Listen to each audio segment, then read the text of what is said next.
ഞാൻ വീണ്ടും വന്നു. എല്ലാവർക്കും സുഖാണോ? ഇന്ന് അച്ഛൻ എനിക്ക് സ്പെഷ്യൽ സാധനം കൊണ്ടുവന്നിട്ടുണ്ട്. ഞാൻ ആദ്യമായിട്ട് ഇത് കാണുന്നത്. അപ്പോൾ തോന്നി നിങ്ങളെയും കാണിച്ചു തരാമെന്ന്. അപ്പോൾ ഇതെന്താണെന്ന് ഇനി ഇത് നമുക്ക് തുറന്നു നോക്കാം.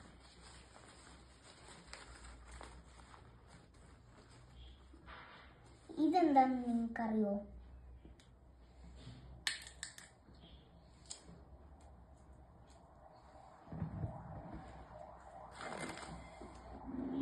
ഇത് കടലയാണ്. ഇതാ കുറേ കടലുണ്ട്.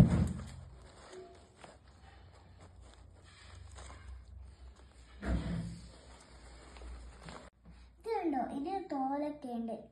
ഇത് ഞാൻ ആദ്യമായിട്ടാണ് കാണുന്നത്, കഴിച്ചതും ആദ്യമായിട്ടാണ്. അപ്പോൾ ഞാൻ ഇതിന് പേരിട്ടത് തോൽക്കടല എന്നാണ്. അപ്പോൾ നിങ്ങൾക്ക് ഇതിൻ്റെ പേരറിയെങ്കിൽ കമൻറ്റ് ചെയ്യാം.